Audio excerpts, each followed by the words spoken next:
everybody. So today we have a special guest from US, a science fiction novelist, a bestseller author, a well-known book marketing expert, and last but not least, the author of two great books, The Ultimate Guide to Author Productivity and The Ultimate Guide to Book Marketing. Here we have Nicholas Erik. Hi, Nick. Hi, how's it going? And thanks for having me. It's great to have you here.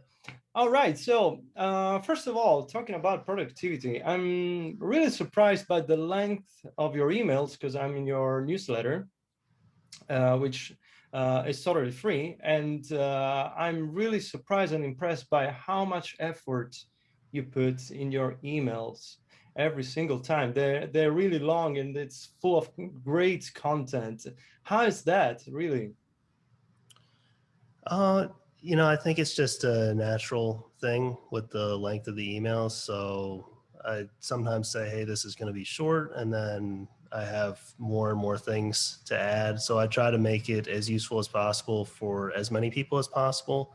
Since I'm writing to a couple thousand people at one time, people are in different places in their career. So I try to explain what this particular tactic or strategy or what I'm doing, where it might be useful, how you can adapt it to a certain place in your career. Because what I found when I was getting started is a lot of people are recommending advice based on where they're at. So if you're in the same position or in a similar kind of at a similar skill level, then it'll work well. But sometimes it's hard to adjust that. So I think a lot of it comes from that and just trying to explore it from as many angles as possible. Right, great. So, okay, so for productivity, about productivity, so why productivity is so crucial for us authors? I think it's just the basis of everything. Before you can be a really good author or a really good marketer or whatever you're trying to do, you have to figure out a way to show up and actually do the work. So if you have a job, then your boss can kind of crack the whip behind you and get you in motion and force you to do things, or there's a penalty for not doing them. But when you're working for yourself, there's no immediate penalty. There's no one who's going to fire you, or you're not going to lose money that day. But over time, certainly if you don't release books, if you don't market, then a month from now, 6 months from now, then you're going to start to see it. But you need to be showing up every day in between, because otherwise then you have to scramble later on. So it's something that has to be kind of self-motivated and self-instilled, because no one is going to be able to do it for you. That's right, that's right. And so first of all, I noticed that you have a really systematic approach when it comes to writing. And but first, like talking about the goals, because we should set goals, right? Kind of even smart goals, like specific, measurable, achievable, realistic, and timely goals for our writing. What are your insights about setting the goals first? I'm not a huge fan of setting goals personally, because I think usually people don't break them down into daily habit or some sort of action. So I've moved away from that, just trying to do things daily that move me in the direction that I want to go. So I have an idea of where I kind of want to be, what I want to achieve with whatever I'm doing writing wise, but I'm not overly focused on, hey, I need to make this much money by this date or have this many books out by, June or whatever. It's more just trying to do the things daily that are going to build the skills that are going to get me there, particularly because writing is so random in terms of the outcome. You could write a really great book, but maybe the timing isn't right, or maybe your marketing skills aren't there, or maybe everything is there and it just doesn't quite hit for whatever reason, any number. So you have to keep showing up, and you can't say, hey, I want to be successful by this date, or I want to be a full-time author by this date. Could happen before, could happen 5 years from now. But I think if you're doing the right things and have the right habits, then you give yourself much more of a chance to succeed without getting discouraged. Good. So concerning the mindset, the right mindset, let's talk about the 80-20 rule. How can we apply it to our productivity? Basically, I think just getting away from anything that doesn't serve what you want is the main thing. So if you want to be a full-time writer, then really focus on that. If you don't care about that and you don't really care about the money, then your focus is going to be on many different things.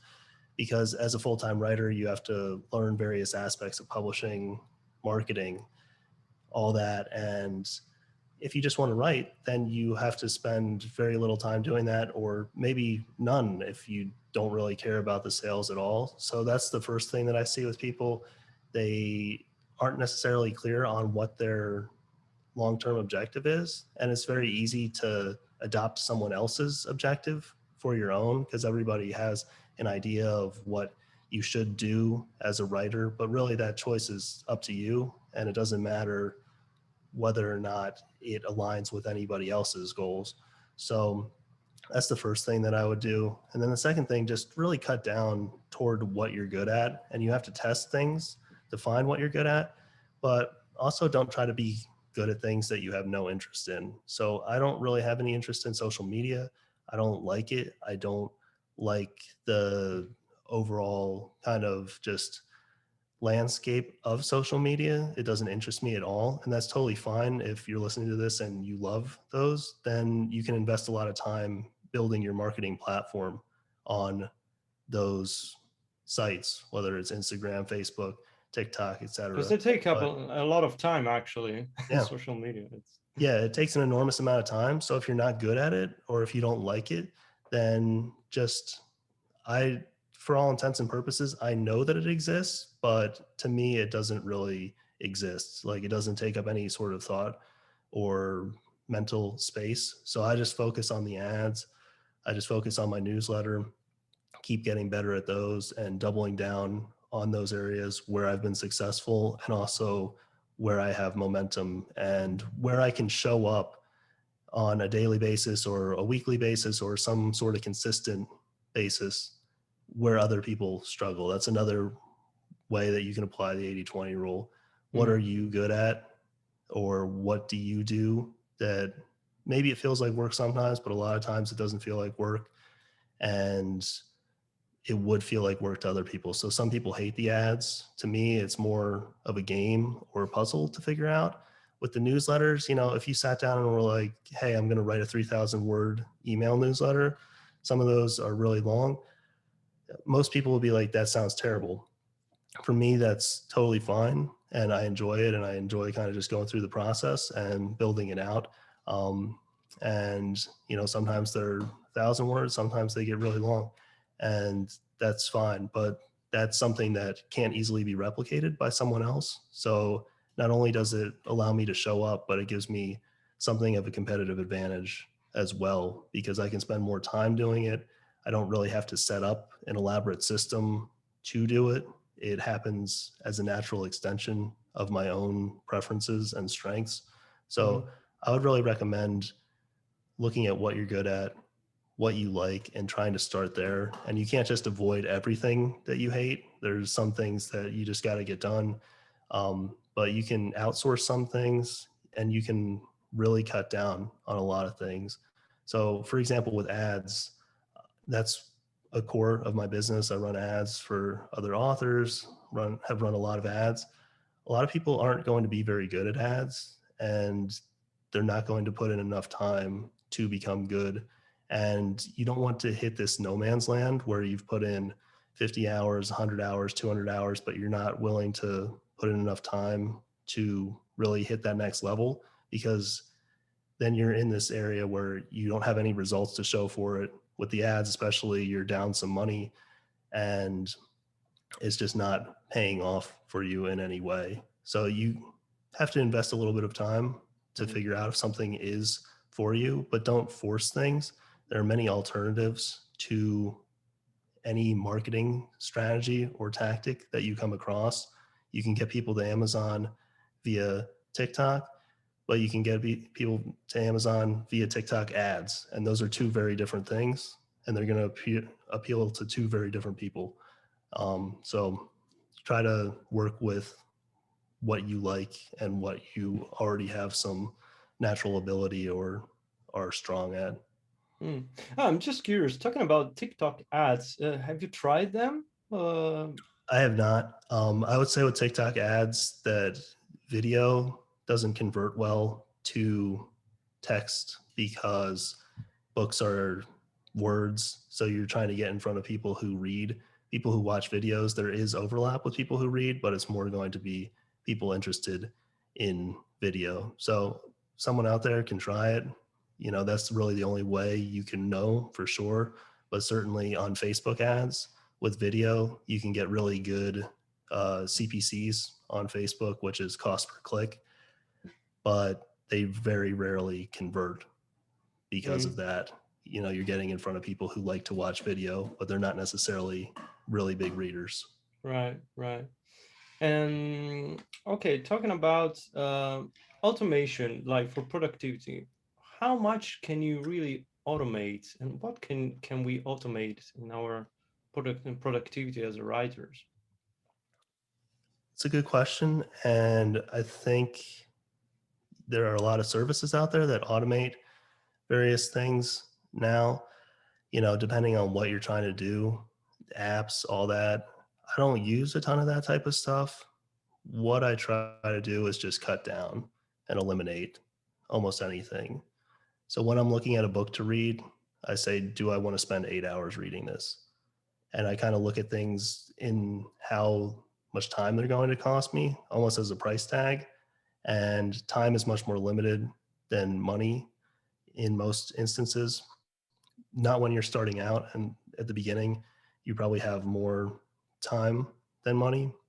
But once you're at a part time income or edging towards full time, then a lot of things become just, can I afford this from a scheduling perspective, and is it worth it? And a lot of times, no, that's not the case. So I like elimination. Mm. With automation, one thing I would say that's really, really helpful is learning how to use Excel or Google Sheets. So you can use either of those. And I know a lot of people are like, there's no way I could ever figure this out. That's impossible. There are really good courses on Udemy if you want to check them out. They're like 10, $15, and you can go through those. And what you can do is automate a lot of the financial stuff. So the tracking, if you're running ads, it'll save you 3, 5 hours a week and dramatically increase the accuracy of your tracking, the analysis you can do. So it's not just from a time perspective, it has a massive payoff there. And just tracking your numbers, even if you're not doing a lot of advertising, being able to organize those spreadsheets, getting your sales numbers into them, it'll save you hours a month. So that's one really easy way to Also, do it. I was thinking, for example, about email marketing. Mhm. What do you suggest, like about the autoresponders?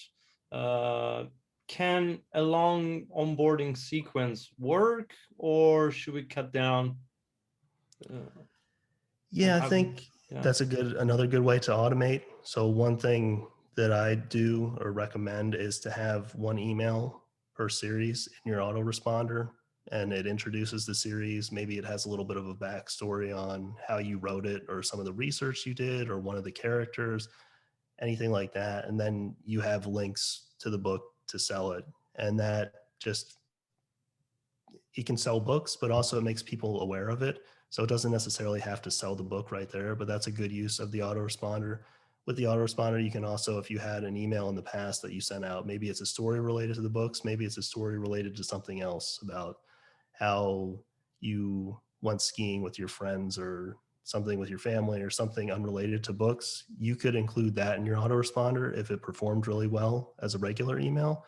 So you want to use how it performed as a regular email as a filter for your autoresponder if you're adding in some kind of like non-book related stuff. But what that can do is it can build an emotional bond between you and the reader. They get to know you a little bit better. And You look more human, yeah, not just yeah, Yeah, so it makes a big difference actually, just being a person and someone that they can connect with in that fashion. And I know a lot of people are hesitant to do that.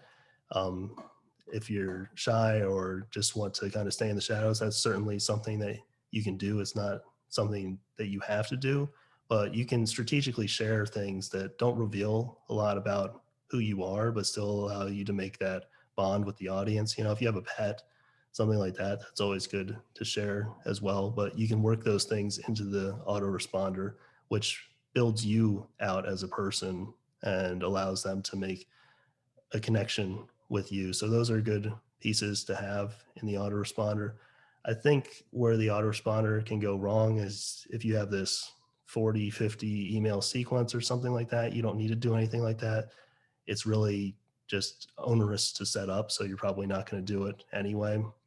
And at some point, the emails probably aren't going to be super interesting. So you can have like 5, 10, 15 emails depending on how many series you have. And with the series emails, those can just go out once a week for as long as you have book series to tell them about. And that can be a really good way to just introduce you, introduce them, and sell some books and start building that relationship with your reader. So definitely recommend that. I Yeah. would say that's something that I don't do. I have hundreds at this point of emails that I've sent out. My autoresponder for the nonfiction is one email long. So it's a lot more beneficial for the nonfiction. You can take your absolute best emails that sold the most if you're like an e-commerce person or if you sell courses, the emails that sold the most or got the most engagement, highest open rates, click rates, things like that. You can build out basically a greatest hits email sequence that's 7 days long, 14 days long, 30 days long, depends on how many emails you have. And that can perform really well because it's literally all your best stuff just right at the beginning. So this is something that's been on my to-do list for a while, hasn't gotten done at this point. But um, as with most useful things, it seems that the most useful things get pushed down your to-do list, and then anything that's urgent or not a priority gets moved in front of that. So it's something that I should do and hopefully will do at some point, but I haven't done that. But it has a lot of utility with the nonfiction as Mm. well. So how can we develop the right habits in terms of, yeah, productivity, writing, and even, yeah, even for marketing, book marketing? So habits.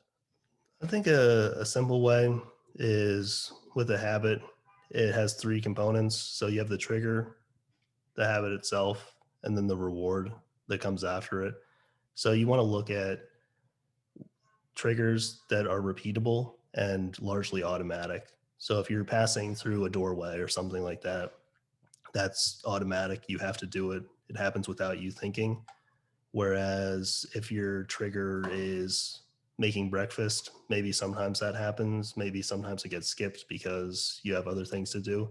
So that doesn't make it necessarily a bad trigger. It just means that habits are built through repetition. So the easier it is to repeat them, the more ingrained they're going to be. So if something just happens automatically with the trigger for the habit, then that increases the chances of that habit happening. And the second thing is really reps. If you can do the habit multiple times a day, that's even better than once a day.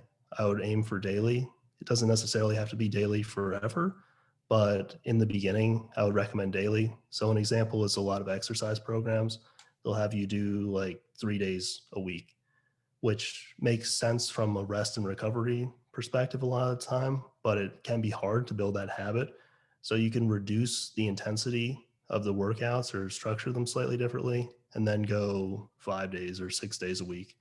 And that builds in that habit much better than the 3 days because you don't have any off days. You don't have to think, hey, is this a workout day? Is this when I have to go out to the gym or however you're working out? It's just, okay, I'm waking up. I have to work out today. So anytime you can increase the number of reps when you're trying to build that habit, that really helps. And an example with writing would be every time you sit down at your computer, you write one sentence. So people try to build these really elaborate habits where it's like 3,000 words or something like that. At the beginning, you want to start small and then you can scale it up later. But the more reps you can get in and the more consistently you can do that, the quicker that becomes part of who you are and etched into your brain. So something like that, where you're going to sit down at your desk automatically. You don't have to think about it. You're going to do it consistently. You're going to get 5, 10, 15 reps in a day. And what you start to find is that you associate your desk with writing. And you could do that with anything. You're already doing it with your desk. A lot of people have habits that they're not aware of. So by being aware of how habits are formed, you can also identify things that aren't working in your favor.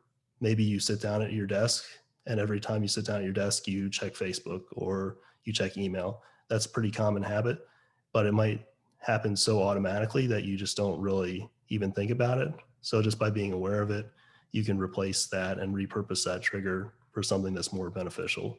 And it takes time, but it's easier to use that little bit of willpower to push yourself to do something that's easy rather than something that's like, oh, sit down and then write 1,000 words. No one's going to do that at the beginning. I wouldn't make that a habit really anyway, because it's not going to fit into your life a lot of the time. Sometimes Too you got to much sit down at your friction. computer. Yeah. Sometimes you got to sit down at your computer and do something else, but there's never going to be a time where you have to sit down at your computer and you don't have enough time to write a sentence, you know? So even if there's something super urgent, like, you know, if I came on this call to talk to you, 1 minute beforehand, that would still be enough time to sit down and write a quick sentence. Doesn't have to be the best sentence. The other thing is mindset wise, that reduces a lot of the pressure and importance that we associate with writing. Like we have to have all these rules and whatever rituals around with the writing. And that's fine if you have those and if they're working for you, but sometimes we make it so important that it's impossible to get started. So that's something that you could do. You could do it with marketing too. Every time you sit down at your computer, you write an ad, or when you wake up in the morning is another good one. Happens automatically. Roll out of bed, market for 15 minutes or create an ad. It really depends on what you're trying to get good at. I would make it easy. It's more important to just start small. It's kind of like growing a tree or a plant. You plant the seed, you water it, and then you allow it to grow over time. And don't compare it to anybody else's results or any of these crazy challenges. Just let it grow over time. What you're really looking for is something sustainable. It matters if you're still writing in 5 years, not how many words that you're writing today. So you can grow that into something where you're writing 1,000 words a day, 2,000, 3,000. Yeah, there's the If you just compound show up. effect. Mm-hmm. Yeah. Yeah, So. yeah, because also I notice sometimes it's good also to design and reshape the environment to make things more frictionless, more kind of easier. So for example, in my case, with my guitar, Mm-hmm. I haven't been playing for a while because it was always in the case. So mentally, it was such a huge effort to me just to take it out from the case. And now I realize, okay, I'm gonna keep it out of the case the whole time, and then it's easier just to grab it and just play a little bit, and then I can exercise. So with writing, it's the same. And another thing that I noticed is sometimes it's hard to focus. So maybe you can set the time, you have your space well designed, and you are willing to write something, but mentally you're not there. You don't have enough focus because maybe these days it's so trendy to be multitasking, and what do you think about like being multitasking? Does it really work? No, it doesn't. So yeah, it's funny you mentioned the guitar because I was going to mention that as a great example of, reducing friction and making your environment conducive to what you're doing. So yeah, that works really well. And to build on that as an example, when I'm practicing for, like with guitar, sometimes I browse the internet while I'm doing it. Unequivocally, what happens is that that's just a waste of time, both from whatever I'm reading and whatever I'm doing on guitar. That's just a waste of however much time I'm investing in to practice, whether that's 10 minutes or 30 minutes. I should just do one thing or the other, because you can't really split your attention when you're deeply trying to focus. So writing is something that requires deep focus. Just playing guitar, if you have a song that you've played hundreds of times, that's not going to require deep focus, but you're also not going to get better while you're doing that, which is totally fine. Sometimes you just want to play around, and that's that's cool, but you have to distinguish between kind of practice or work and play. And it's not that practice and work can't be satisfying, it's just that they have different goals, where you're trying to improve or you're trying to create a product that is saleable or is something that people are going to like and enjoy, and that has just a higher quality standard, and also just demands more attention to detail to progress beyond where you are currently, because it's more expensive from a cognitive perspective. You're not running on autopilot, and your brain wants to resist that because it's really, really expensive from an energy standpoint. Your brain takes up about 20% of your total energy output, and thinking is really demanding from that standpoint. So anything that can just be relayed from memory or habitual circuits, then your brain's going to fall back on that, which is good when you have a good habit or something that you want to keep doing. It's bad when you have a bad habit, or when you're kind of stuck in a plateau with your learning or your career, and you keep doing the same thing over and over again without pushing yourself. So, you know, I would say multitasking doesn't work for that reason. And it's tempting to do it, but I actually timed myself multitasking the other day. I was doing some Amazon ads for someone. I've timed it before. Usually takes me a couple hours. I was watching like a UFC fight on my other monitor, some other stuff. Took 5.5 hours. So that was just a waste of time. Like I could have watched the fight and enjoyed that and done the other things that I was doing and wrapped that all up total in 3 hours. And Yeah, because you slow down. Yeah, yeah, yeah. been more satisfied instead of just, kind of running around in circles and switching between them. Because you're not really multitasking, you're just switching rapidly between things. So it's just difficult to get any sort of momentum and full attention to a project. So I would just recommend cutting out the multitasking 100%. That should be the aim. No one's going to do that, of course. I clearly am not doing that, but that's kind of what you should be thinking anytime you catch yourself doing it. Just close all the other browser windows. That's really useful. Close the other programs that you're not working with, and just focus on that. And some things, it's like if you're listening to music and writing, that's not multitasking. So Mm. it's something that takes up actual demand, which is usually something new. Like, if you're watching a TV show or a sporting event or whatever, that's something new and demands attention to follow. Whereas if it's a song that you've listened to dozens of times, then can kind of go in the background, but probably shouldn't be listening to a podcast or a new audiobook or something like that. Good. Um, so talking about again productivity, speed, etc. Can you explain the Pomodoro method? Yeah, sure. The Pomodoro method is where you use a timer. So you just take a timer like this, or your iPhone or Android phone, set it for 25 minutes. And then at the end of that, you take a 5-minute break. Or you can keep going if you're in a state of flow, which is when you're basically writing and feels good and the words are flowing and you're in the zone. So it depends on how you're feeling at that point. Sometimes it's like pulling teeth. Sometimes you want to keep going, but you can just set that timer for 25 minutes and then you just don't do anything else until the timer starts beeping. There's a variant of that that you can do, which is 52-17. So it doesn't really matter the exact numbers, but basically it's twice as long. And then you take a longer break. So I like working for longer. I don't really use the Pomodoro method. I just kind of sit down and start working. But sometimes it can be a good way to focus your energy, especially if you're having a difficult time just focusing on one thing, where you can make an agreement with yourself where it's like, I'm going to set this timer for 25 minutes. And even if I write 2 words, I'm not going to do anything else.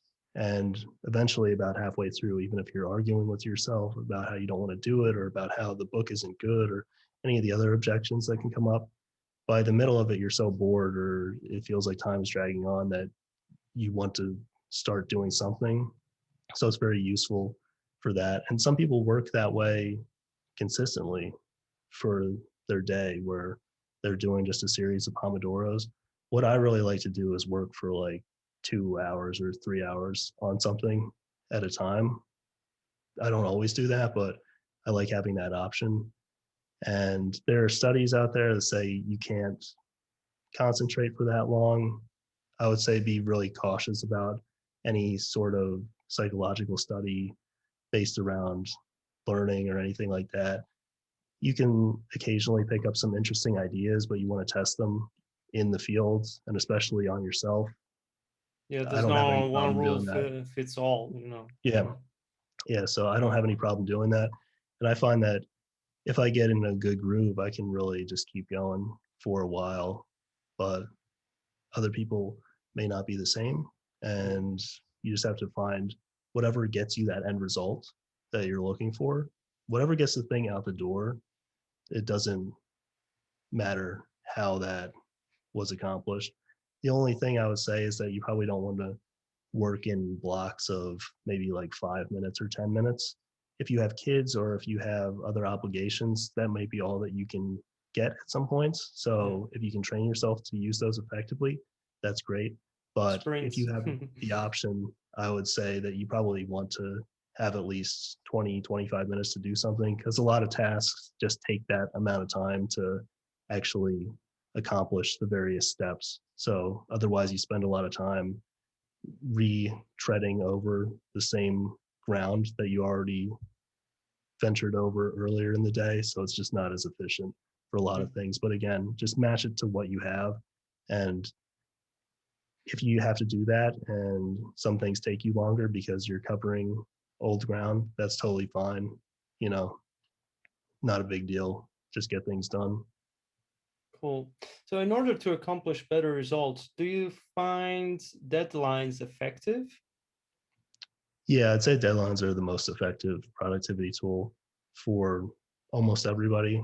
No one likes them, but there's a difference between temporary stress and chronic stress. So, chronic stress is that state where everybody often exists where you're putting off a soft deadline and you're like, I got to get this done. I got to get this done. Or you're anxious about various things that are just kind of simmering in the background of your life and maybe they're not urgent or but they're there constantly and that could be a work project, it could be some sort of personal problem, etc. But those sort of things really take their toll over time, not just from a mental perspective but a physical perspective. Acute stress or just temporary stress is something that disappears after the deadline is hit. So that's more of an intensity thing. And to get better at something, you have to have intensity beyond what you're used to. That's what our body responds to. It's a stimuli from the environment. And without those, we just aren't able to progress because we have no reason to. It's expensive to build muscle or build new skills or build anything that requires that intensity. So our bodies aren't going to do that unless they perceive it as something of an existential threat. So I think deadlines are really good for building skills and also getting projects done because it really narrows our focus. A lot of times, all the worries you have about, is this good? Is this character doing this? Or is this project what I want to do for my business? Is this going to sell? You know, is this lead magnet going to work? Whatever. It doesn't matter because you don't have the mental bandwidth to focus on that when the clock is ticking down. So I'd recommend deadlines for basically anybody. There are certain people who perform really poorly under deadlines, and you might not want to use them in that case. But I think the key is no one likes deadlines, but they're better than the alternative, which is putting something off. So they help with productivity. I'd say they help with skill building. And there's something that I use quite a bit in my own work, and you can set up a pre-order on Amazon. That's one way of setting a deadline. Another way is just if you have a project with a client or something like that, you just tell them when they're going to receive it. So right now I just told someone, hey, I'm going to get this to you by Monday. So it has to be there by Monday. Otherwise, you know, I, I guess technically nothing will happen, but over time, then you become less trustworthy. Your reputation, Right. etc. You don't look good, and they're not going Hmm. to do business with you if you're breaking your own deadlines. So it helps from that perspective, where the cost of not completing the project is much higher than just doing it.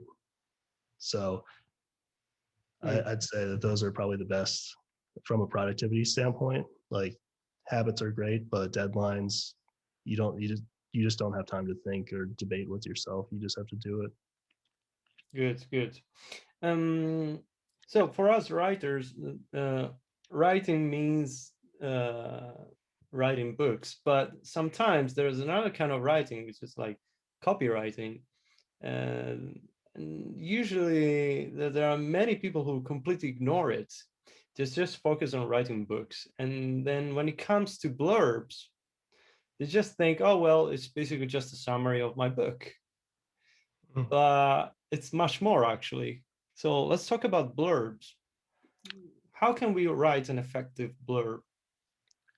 Yeah, with the blurb, it's going to be a little bit of a different skill set, but you're still using that storytelling that is the core of your fiction books if you're a fiction author. So you want to basically tell a miniature story, and you're it's not a summary, but you're trying to get people to connect with the plot, the characters, things like that. The things that they're going to connect with during the course of the book and hopefully keep them reading for 6 to 8 hours. They want a little glimpse into that. So there are a number of ways to write blurbs, but the best way that I can think of to get started is to go to the top 100 list in your subgenre on Amazon, which you can find by searching Google Kindle Top 100 contemporary romance or urban fantasy or epic fantasy, whatever genre you write, and then hand copy some of those blurbs. So I recommend doing one a day for 30 days. And what you do is you hand copy them and you really get a feel for the structure, what words people are using, what words the audience is responding to. And then you write your own in that style. And you're not copying the words or anything. You're just trying to emulate the formatting, the structure of the blurb, the tone, etc., and using your own book for that. And that's just really effective because you're writing a lot of blurbs, you're doing it consistently, and you're copying blurbs that are proven to be selling books. So that's why you do it from the top 100. And you get a better feel for that because some may not really resonate with you. But if that book has been in the top 100 of your subgenre for a couple years, then there's something there that is resonating with readers because otherwise it wouldn't have that type of longevity. So I especially like to look at those books that are a little bit older, maybe a year old, maybe 2 years old, because that proves that they have staying power. And the only way that author could keep that book there is if they're running ads to it profitably. That blurb has to convert people, which is really hard to do from ads. So you know that it's probably working from there. Or you know that when Amazon's recommending that book to people just organically, that people are looking at that blurb and saying, hey, this is interesting enough to inspire me to read this book.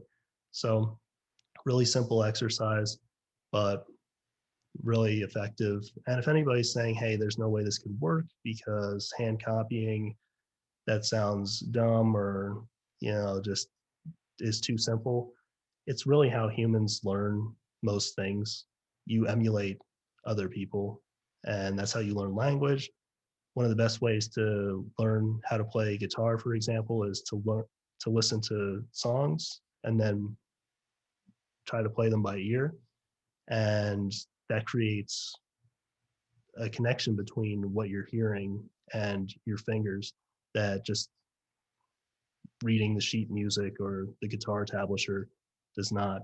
So it carries over across a wide array of disciplines, but really effective. And you can also use that for books. So you could copy the introduction to a book if you're trying to get better at writing the first chapter. Or you could copy an interaction between two characters if you're trying to improve your dialogue or your conflict. So it has a lot of different uses, very simple, but by hand copying, it forces you to slow down, consider all the elements of the blurb, things like white space. Why is this person bolding this? Why did they use this particular word? And it makes you think about it in a different way than if you're just reading it. So, Yeah, also identifying like the power words that we can use for the genre.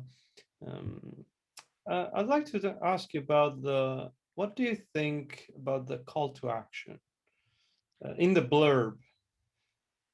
Because, for example, I was reading a book by Robert Ryan, and for example, he thinks that it's not really necessary, the CTA, because like the way the page is designed on Amazon, it's pretty straightforward. Maybe it's kind of unnecessary. What do you think?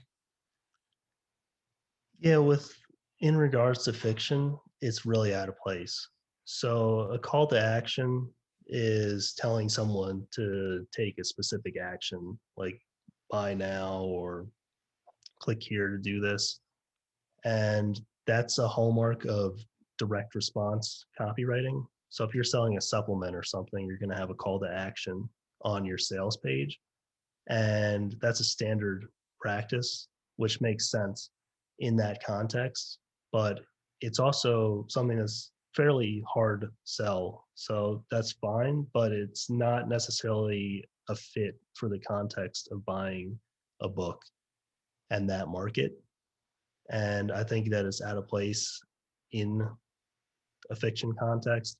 You could argue that maybe you could use it in a nonfiction context, but also Amazon isn't necessarily a super hard sell environment. Amazon's set up to allow people to browse and read reviews and do all sorts of things that aren't necessarily purchasing products. And I think one of the reasons Amazon has become so successful is because they've perfected that. And interestingly enough, they just get higher conversion rates and because of that trust that they've engendered. And thus, you don't really need that when you're selling on Amazon. So it's not something I'm a huge fan of adding at the end of the blurb. You can do it. A lot of people aren't going to reach the end of the blurb. Most people are only going to skim the top part and then maybe look at some reviews or look at the inside of the book or make their decision based on that. I can't tell you the last time that I actually read an entire blurb unless I was doing the exercise that we talked about. Certainly, it's risky making any widespread marketing proclamations on your own preferences and behavior because my buying behavior is going to be different than other people's, but usually people aren't that engaged with the sales copy and interested in reading it anyway. They're looking for those power words that you mentioned, which are things like tropes. You know, if you're looking for a book with wizards or vampires, you're looking for that word in it, and you're trying to get a feel for whether it fits what you're trying to read at that moment. So I don't think that the direct sales type of language has a really big effect on the overall performance of the blurb either way. I just don't personally add it in because I don't like the way that it looks or feels in the fiction context. And if anybody has any questions about whether that performs better, my response would just be test. So you can test your blurbs, you can test them in Facebook ads, or there are other ways to test them, and you can see what performs better. I think with the call to action, what you might find with Facebook is that it might perform a little bit better or the same, but that's a slightly different environment. So it might throw things off a little bit with your data. But anytime anybody has a question about, hey, is this ad better? Is this practice better? Is this way of writing a blurb better? Is this cover better? If you can test it and get the data, that would be my answer. I've never tested that. So that was just all my opinion, you know. And Mm-hmm. opinions, they can be useful, but in marketing, a lot of them aren't worth that much. So I'd say it's something that is ultimately going to make minimal difference because most people aren't reading the entire blurb anyway. Right, right. Yeah, especially the long ones, because they tend to be very time consuming, you know, for the Amazon users. So talking about marketing, well, you already mentioned something, but I don't know, maybe going a little bit more in depth, like what are your suggestions? How can we, you know, apply the 80-20 rule to marketing? What do you think can work more? Because also keeping in mind that, for example, in Italy, unfortunately, we don't have the Kindle countdown deals yet. So, which is, as you know, a very effective tool for us authors. And another thing that we don't have is BookBub. Uh, so, what are your recommendations, your suggestions? I would try paid advertising just with Amazon, Facebook. You know, those are going to be the two main things, especially if you're outside the US, like those will still be available to you. They're going to be the biggest ad platforms if you're in the US or if you're outside of it. So those are two things that if you like data, if you like running ads, then that will help you. Social media is another one that you can do worldwide and access a worldwide global audience as well. So if you do like posting things in Facebook groups and stuff like that, having your own Facebook group makes a lot of sense. And you have to choose between those because you can't have a really great Facebook group and also be really great at Facebook ads and be great at Amazon ads and then be great at BookBub ads and all this other stuff that's just not in the cards. Even for someone like me who's primarily doing marketing work for myself and mainly clients at this point, there's just not enough mental bandwidth to really get good at everything. So there are things in my business that could be really effective. Like I could post in Facebook groups. There are a number of indie related groups, and I could be much more active in those.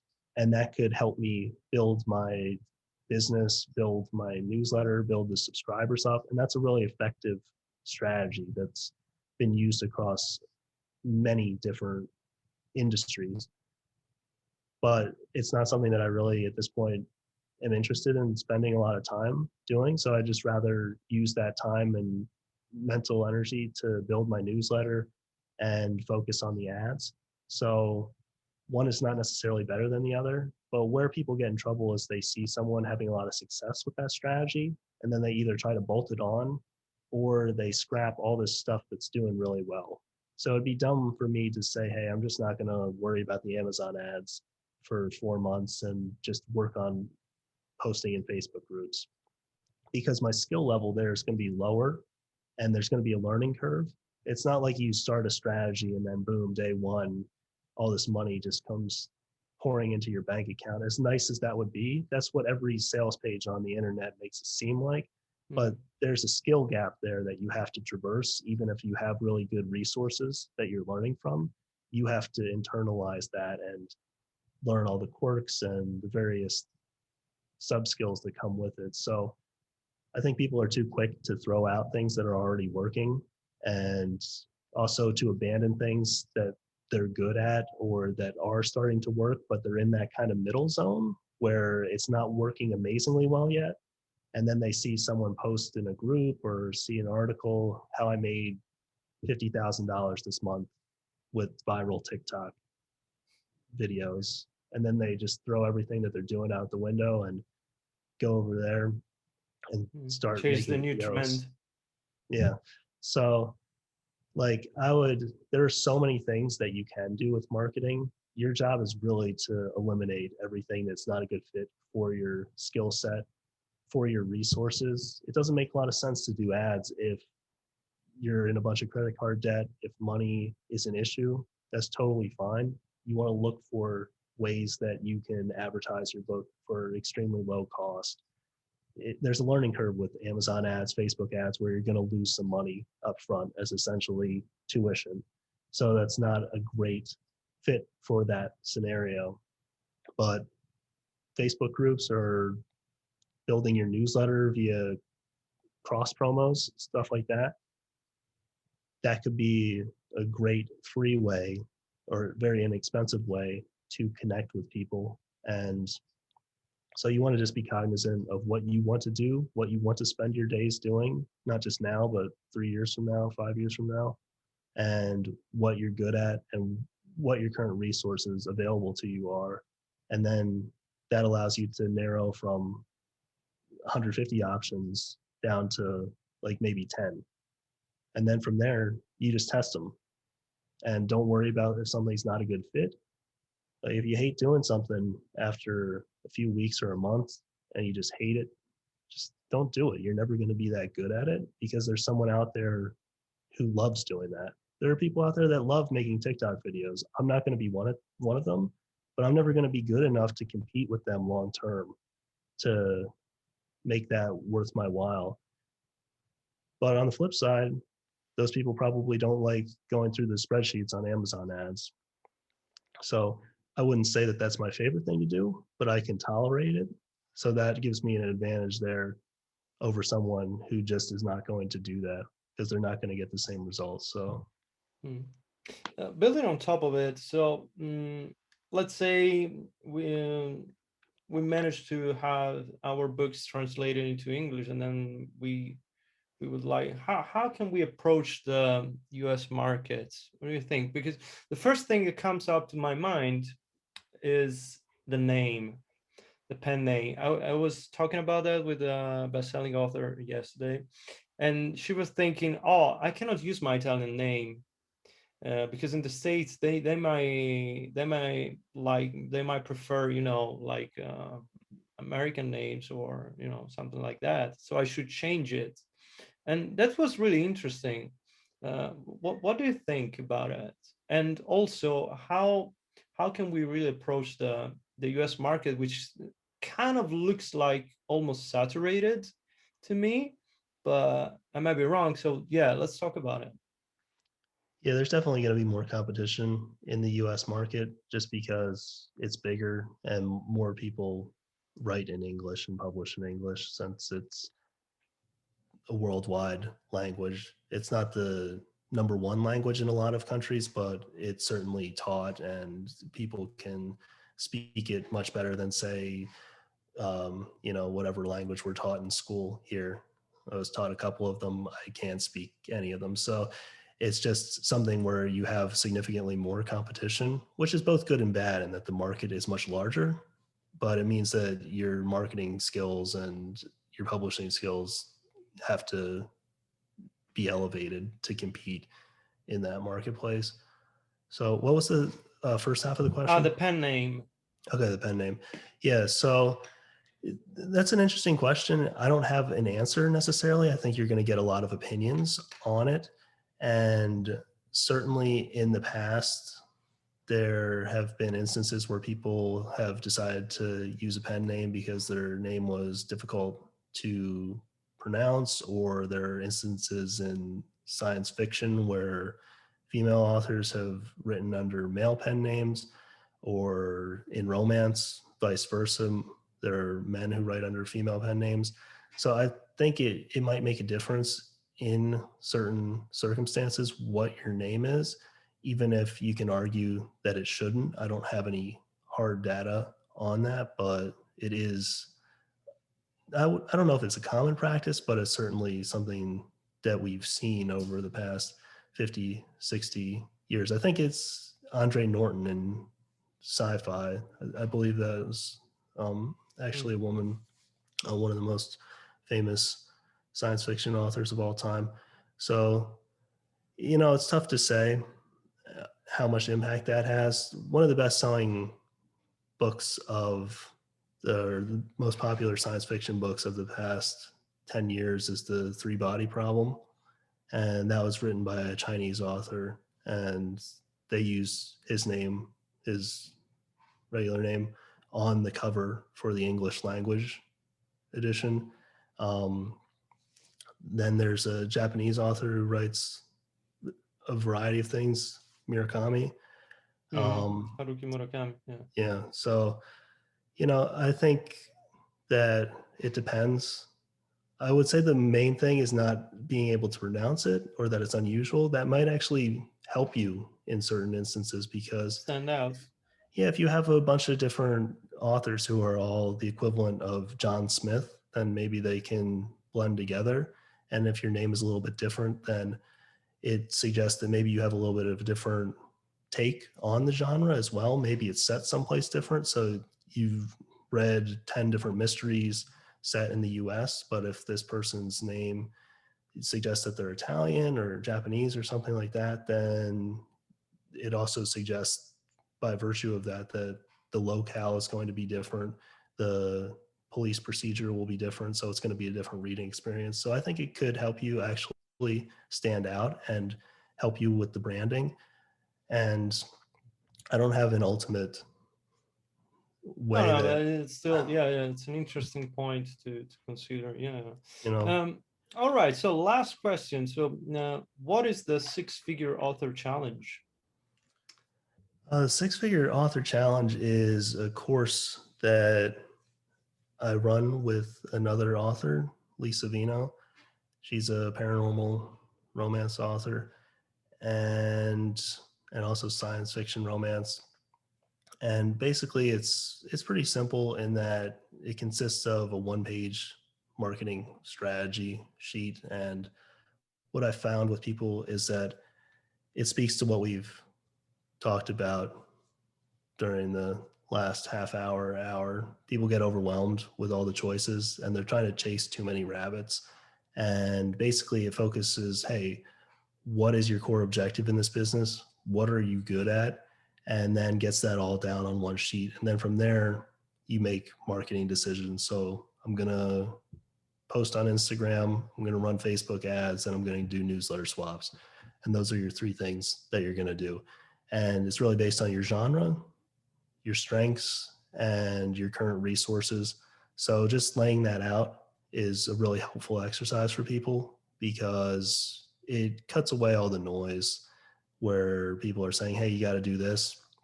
Most things that people are saying you should do or might be helpful aren't going to be relevant to your business or what you're trying to achieve. So just by sitting down and doing that helps drive out all that and really allows you to have a North Star that you can look at when you're tempted to jump on whatever the latest trend is, because most of the gains in this business or any business are not going to be today or a week from now. It's really from long-term compounding. So you have to stick with a skill or stick with a marketing tactic or strategy and build it up over time to get to where you want to go. And if you're constantly hopping between things, that's going to stunt that progress. And the sheet just helps you do that. So that's pretty much what that's about. And there's also a more intense version or ultimate version, whatever you want to call it, that has some videos about a whole host of different topics. But really the core version is just about if you've already taken in a bunch of marketing advice and everything and you're kind of swimming and feeling like you're drowning, then throws you a life preserver and gives you something to hold on to, and you can kind of breathe again. Because people have full-time jobs, people have kids, other obligations, and it can just feel overwhelming that you have to do these 55 things that I learned in all these courses and books and stuff. But really, you probably have to do about 5, 3 to 5 things really well. And No, because you'll also get to where you want to go. I appreciate the fact that it's more practical, because usually, you find a lot of courses out there with hours and hours of videos, and then sometimes people end up like watching the first 2 videos and then that's it. But if it's more practical, I think, yeah, it's more effective actually. So the people will actually learn something. So, Yeah, like I'm always trying to get better with how I run the courses and how I deliver the content, whether that's teaching via the newsletter or the books or anything. So I was personally happy about 75, 80% of the people completed the sheet who were in the Ultimate Edition, which is really high. So yeah. if no one has to join the course or the challenge. That's not the point of discussing it. It's just really speaks to that simplification.